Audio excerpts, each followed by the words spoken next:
अल्हम्दुलिल्लाहिल्लज़ी अल्लमल इंसाना मा लम यअलम वस्सलातु वस्सलामु अला क़ासिमिल उलूमि वल हिकम व अला आलिहि व सहबिहि सादातिल उरुब वल अजम।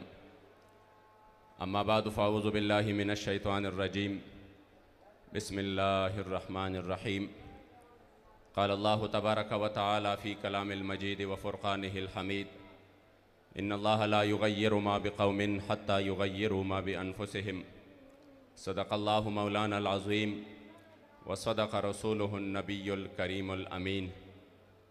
जाके चे इश्क़ नवी हक़ की खो ईमान नवी दास इंसान खो वी काफिर स मुसलमान नवी और खौर शहागा सर उस्तरगे चे हज़ार कर रता द माशुक़े द दर्द खौर न कुर्बान नवी और मादर अबस्ता पतेग शहीद कड़ी लासानी दिलबरा। ये मेरी खुशकिस्मती है कि हमारे अमीर मोहतरम को अल्हम्दुलिल्लाह समझ आ रही है। मादर अबस्ता पतेग शहीद कड़ी लासानी दिलबरा चे द महशर प सख्त औरस के में अरमान नवी और सोक चे स्ताप ज़ैबा जमाल कसम खुरमा ज़ैबा दिलबरा प द्वाड़ो कौनो के बस्ता गुंद जानान नवी न सोक चे शैदा प दिलबर नवी मोहम्मद अमीना दास ना अहला दे ज्वंदे पदे जहान नवी। मैं अपने मौजू पर जो मुझे दिया गया है इस्लामी तर्ज़ रियासत, यकीनन इस मौजू पर मैं मुख्तलिफ़ वक्त में क्योंकि हम सब का इंतहाई मुख्तसर वक्त में हम सब जिस हस्ती को आज सुनने के लिए बेताब है वो अल्हम्दुलिल्लाह हमारे दरमियान हमारे कायदे मोहतरम कायदे अज़ीमत मौजूद है और वक्त भी काफ़ी हो चुका है। तो आपको पता है ऐसे मौजू पर जब बंदा तकरीर करता है नीचे मजमा से लोग शायद यही तवक्को कर रहे हैं कि ये जज्बाती और वलवला अंगेज़ खिताब होगा और हम महजूज़ होंगे। तो हुज़ूर अमीरुल मुजाहिदीन ने वैसी भी जो महाफिल का जो जलसों का रंग है और जो हमारे रिवायत आ रही थी वही अक्सर तब्दील कर दिया है।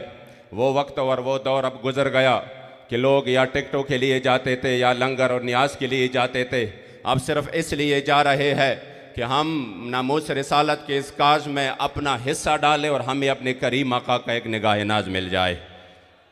तो मैं सिर्फ इसी को मद्देनज़र रखते हुए इस बात पर मुख्तसर गुफ्तगू करूँगा कि कुफ़ार की यही साजिश थी कि मुसलमानों से जो उसका जो तर्ज़ सियासत है वो मुकम्मल तौर पर ये उनको अलहदा किया जाए, मज़हब को अलहदा किया जाए, सियासत को अलहदा किया जाए। सियासत में वो लोग लाए जाए जिनको देख कर भी कुल हुवल्लाह ना आता हो, जो 3 साल बाद भी कोशिश करे तब भी गलत पड़े और उनके कानून साज और आइन साज असम्बली में वो लोग बैठे जिनको सूरह इखलास भी ना आता हो, जिनको दीन के बारे में बिल्कुल कोई भी इल्म ना हो और जो उनके उलमा है, जो उनके इस्लामी तशख़्ख़ुस है, उनको सिर्फ यहाँ तक महदूद रखा जाए कि आपने लोगों के सामने नमाज और वज़ू के वो मसाइल बयान करने हैं, आपने सियासत के साथ कोई भी राब्ता नहीं करना, सियासत और चीज़ है और इस तरह मज़हब पे अमल करना बतौर मज़हब बतौर निज़ाम नहीं और चीज़ है। वो इस हद तक कामयाब हो गए कि उन्होंने उलमा को बिल्कुल साइड पे कर दिया, उन्होंने सुलहा को बिल्कुल साइड पे कर दिया। कोई आलिम अगर मिंबर पर मेरे मुस्तफ़ा करीम के निज़ाम की बात करता है तो लोग उससे उठ के चले जाते हैं, लोग कहते हैं ये मौलाना सियासी हो गए। अब उन्होंने सियासी बातें करना शुरू कर दिए हैं तो इसका नतीजा ये हुआ जो निज़ाम मेरे मुस्तफ़ा करीम हमें दे के गए थे और आप तशरीफ़ फरमा उस हाल में थे मदीना शरीफ में कि आप मसाइल भी बयान कर रहे थे और आप पूरे दुनिया को एक निज़ाम भी दे रहे थे और फिर खुलफ़ाए राशिदीन जो अपने मिंबरों पर भी बैठे थे और जो अपने फैसले भी करते थे और पूरी दुनिया को एक निज़ाम भी दिया, जब उनके बाद हमने उस निज़ाम को सिर्फ ये कहकर कि हम गैर सियासी है, हमें सियासत से कोई लेना देना ही नहीं है, तो ये जब हम इस अजीम फरीजे को छोड़ेंगे तो आपको पता है तंजीमें भी बहुत है, तहरीकें भी बहुत है, बहुत सारे लोग इनफरादी कोशिश भी कर रहे हैं, इज्तिमाई भी कर रहे हैं, मगर फिर भी हर तरफ जुल्म तशद्दुद का बाजार गर्म है। हर तरफ बंदा दे के तो इंतहाई माहौल कशीदा हो चुका है। हर तरफ जालिम 300 कत्ल के बावजूद भी वो मुसलसल जुर्म पे उतर आया है। उसके सामने कोई भी वो निज़ाम नहीं है जो उसके गरेबान को पकड़ सके और हर तरफ कुफ्र इल्हाद का बाजार गर्म है। ये अगर एक हुकूमती निज़ाम के जरिए एक ऑर्डर हो जाए कि आज पाकिस्तान में ये चीज़ नाफिज हो जाएगा तो हम करोड़ों मिलकर वो नहीं कर सकते। जो 200-300 बंदे वो उधर जाकर जो हमारे ऊपर जो निज़ाम मुसल्लत करना चाहते हैं वो सिर्फ 100 होंगे, 200 होंगे, 300 होंगे, मगर इस सियासत के तहत वो करोड़ों को कंट्रोल करते हैं। जब हमने इस चीज को छोड़ा तो आज वो हमारे ऊपर मुसल्लत हो गए। इसलिए आज हमने तहरीक लब्बैक या रसूल अल्लाह के प्लेटफॉर्म से अवाम का ये जहन बनाना है, खवास का ये जहन बनाना है,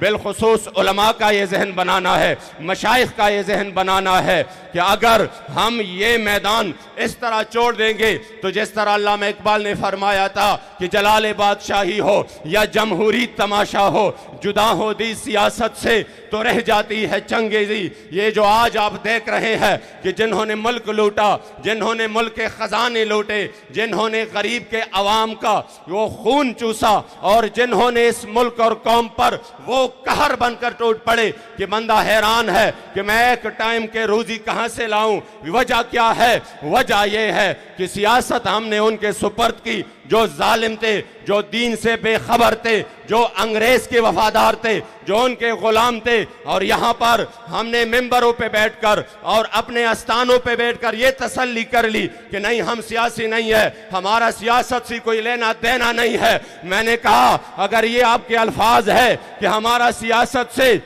कोई लेना देना नहीं है तो दूसरे अल्फाज में आपने ऐलान करना है कि फिर हमारे मिंबर मुस्तफा से भी कोई लेना देना नहीं है। दूसरे अल्फाज में फिर आपने ऐलान करना है कि हम हुजूर के वारिस भी नहीं है, क्योंकि मेरे महबूब फरमाते कि कानत बनो इसराइल में तसूसहुमुल अंबिया, उनके अंबिया सियासत करते थे और इस उम्मत को मेरे मुस्तफा करीम ने वो सियासत का अजीम फरीजा दिया है। अगर आप कहते हैं हमारा लेना देना नहीं है तो फिर दूसरे अल्फाज में आप दीन की नुमाइंदगी नहीं कर सकते। आए मैं आप मेरे मुस्तफा करीम के गुलामी में आगे बढ़कर काम नहीं कर सकते। ये तब होगा जब आप इस कौम को कहेंगे कि हाँ सियासत भी हमारा है और मिंबर पर बैठकर उधर नमाजें पढ़ना भी हमारा शेवा है और उस मिंबर से पूरे दुनिया को कंट्रोल करना भी हमारा तारीख है।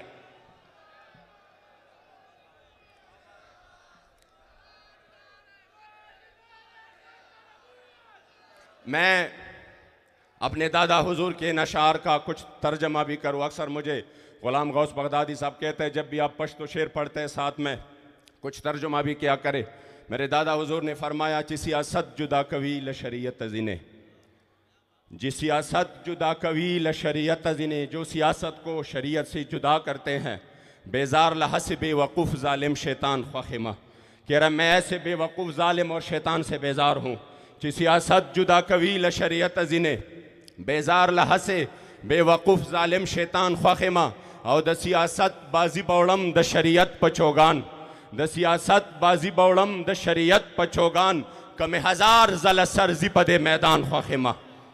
द सियासत बाजी बौड़म द शरीयत पचोगान, कम हजार जल सरजी पदे मैदान ख्वाहिमा। और ये शेर आप सुनकर आपको लुत्फ आ जाएगा। फरमाते चित्र खुशबूजी दखलो द मोहम्मद अरबी, जिनसे मेरे मुस्तफ़ा करीम के पसीने मुअत्तर की खुशबू ये महक रही हो, ऐसी जवान के पीछे चित्र खुशबूजी दखवलोद मोहम्मद अरबी सर तली के ऐसे जवान पस रवान ख्वाहिमा, मैं अपना सर हथेली पे रखकर ऐसे जवान के पीछे चला जाऊंगा जो हुजूर का नवारिस हो।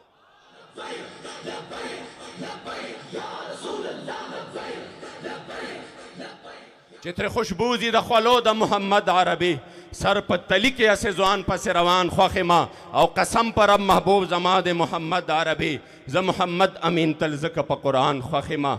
आज हमने यह अज़म करना है कि अगर हम उस ज़माने को देखते हैं और फिर यहाँ पर जब उलमा साइड पे हो गए, मशाइख साइड पे हो गए, उन्होंने कहा हमारा कोई काम ही नहीं, तो फ़र्क कितना आया। हज़रत सैयदना उमर फ़ारूक रदी अल्लाह तआला अन्हु के सामने हिम्स के गवर्नर सईद बिन आमिर अल जुमही का उनका तज़किरा हुआ, आपने उधर से लिस्ट मंगवाई, मुझे लिस्ट ला कर दो, उधर सबसे ज़्यादा मुफलिस यानी जिनके पास बिल्कुल भी पैसा ना हो वो कौन है। जब लिस्ट मंगवाया गया और उनमें देखा तो सर फहरिस्त हिम्स का गवर्नर सईद बिन आमिर अल जुमही था। आपने फरमाया ये इतना इनके पास कुछ नहीं है, फरमाया ये बिल्कुल इस हाल में ज़िंदगी गुजार रहा है कि इनके पास कोई पैसा नहीं है। फिर आपने कुछ पैसे मंगवाए और आपने इनकार कर दिया, आप बड़े परेशान हो गए। कुछ देर बाद उसके बारे में हज़रत उमर शाम गए तो उसके बारे में कुछ खबरें आईं और वो खबरें ये थी कि ये महीने में सिर्फ एक बार ऐसा एक दिन आता, ये बहुत लेट निकलते हैं और ये रात को किसी के साथ बात नहीं करते, ये रात को फैसले नहीं करते। दूसरी तीसरी बात ये कि जब एक ऐसी हालत होती है कि इन पर बेहोशी तारी हो जाती है, इनके बारे में जब इस तरह की शिकायत आई कि ये इस तरह के काम करते हैं तो आपने उनको फरमाया कि आ जाओ, सामने बिठाया, गवर्नर है, फरमाया लेट क्यों निकलते हो। आपने कहा मेरे घर में कोई खादमा नहीं है, मेरी बीवी बीमार है, मैं घर के काम काज खुद करता हूँ, इस वजह से मैं थोड़ा लेट निकलता हूँ। ये था गवर्नर। जब इस्लामी सियासत थी ये नहीं था कि दुनिया के जितने भी मुराद हो और पैसा हो, पहले कुछ भी ना हो बाद में उसके असासों के तफसील भी मालूम ना हो, ना ये इस्लामी तर्ज सियासत थी।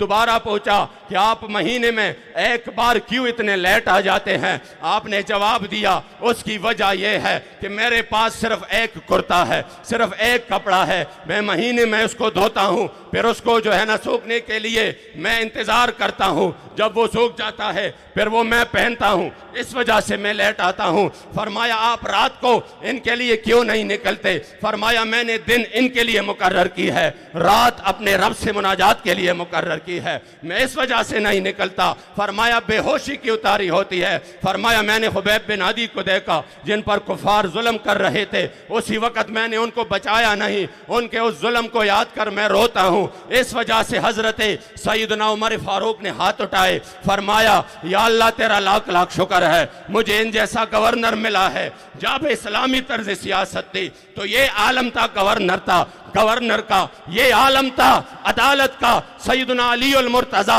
शेर खुदा अमीर उल मोमिनीन तशरीफ फरमा है, आपका ज़िर्रा गुम हो गया, आपने देखा एक यहूदी के पास है, आपने फरमाया उसी वक्त जो काज़ी शुरैत था उनको फरमाया कि ये ज़िर्रा मेरा है और इसके ये मेरे से गुम हुआ है या चोरी हुआ है। उस काजी ने फरमाया आ जाओ अपना फैसला सुन, अपना दावा दायर करो। यहूदी को भी बुलाया, जब सामने हो गए काजी शुरैह ने कहा मैं बिल्कुल यकीन करता हूँ, हल्फन कह रहा हूँ ये ज़रा आप ही का है, मगर ये अदालत है, यहाँ पर इंसाफ इस तरीके से होगा कि आप गवाह पेश करेंगे। हज़रत अली उल मुर्तज़ा ने अपने ग़ुलाम को बुलाया, जब उन्होंने गवाही दी फरमाया ग़ुलाम के गवाही मालिक के हक़ में कबूल नहीं। आपने हसनैन करीमैन को बुलाया, फरमाया बच्चों की गवाही अपने बाप के हक़ में कबूल नहीं, इसलिए ये ज़िर्रा उन्हीं का है, मैं फैसला यही कर सकता हूँ। ये है इस्लामी तर्ज सियासत, जहाँ पर अदालतें भी आज़ाद हो,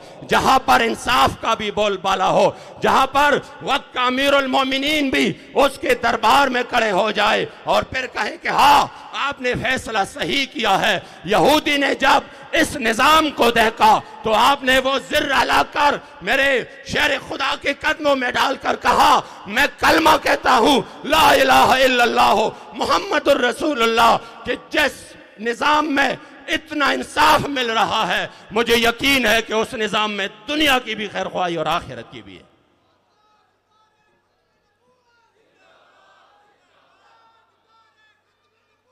इसलिए ये हम हुजूर अमीरुल मुजाहिदीन का एहसान कभी नहीं भूलेंगे कि आपने इस कौम को वो सोच दिया कि आपने कहा कि अगर बतौर मज़हब सिर्फ़ आपने ये करना है, नमाज, रोज़ा, ज़कात, हज, जितने भी मामूलात है, अगर ये इस्लाम है तो फिर सैयदना इमाम हुसैन करबलाए मौला के मैदान में क्यों गए, फिर अपनी पूरी ख़ानदान की कुर्बानी क्यों दी।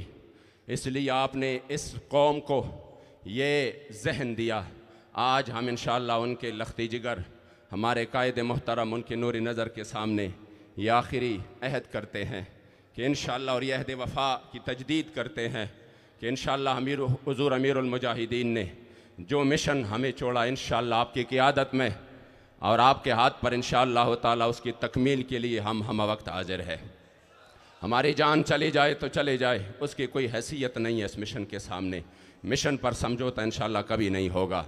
हम सब ने यह अज़म करना है कि इंशाअल्लाह हम हुजूर के दीन के लिए, फिर हमारी खुशकिस्मती है कि कायद भी हमें वो मिला है। मैं सिर्फ़ आखिरी बात करूँगा कि आपने मुझे एक ख़बर दी और वो ये थी, मुझे कहा कि अगर हमारे पड़ोस मुल्क में जिन पर जुल्म और तशद्दुद के पहाड़ तोड़े गए, 20 साल जिन्होंने ग्वांतानामो बे जेल में जानवरों की तरह गुजारे, उनको इस तरीके से रखा गया जैसे जानवरों को रखा जाता है। दुनिया की कोई जुल्म की कोई हद होती है, वो सब पहाड़ उन पर टूटे, मगर इस्लाम की ताकत से फिर भी वो मैदान में है। और इस तरीके से मैदान में है कि पूरे आलम कुफ्र शिकस्त खा चुका है।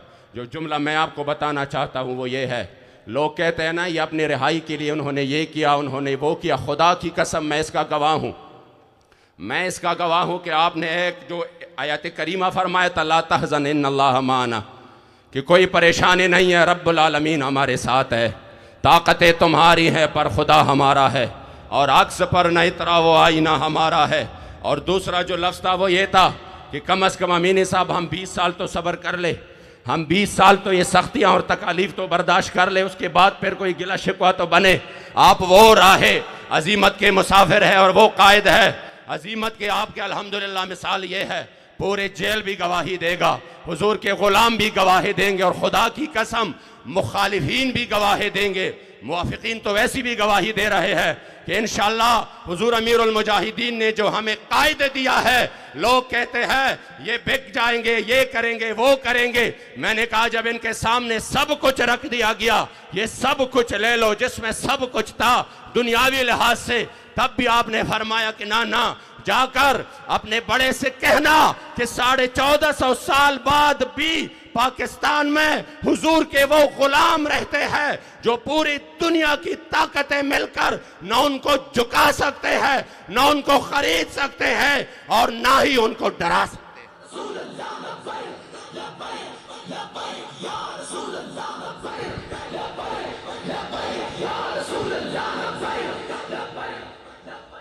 अब तशरीफ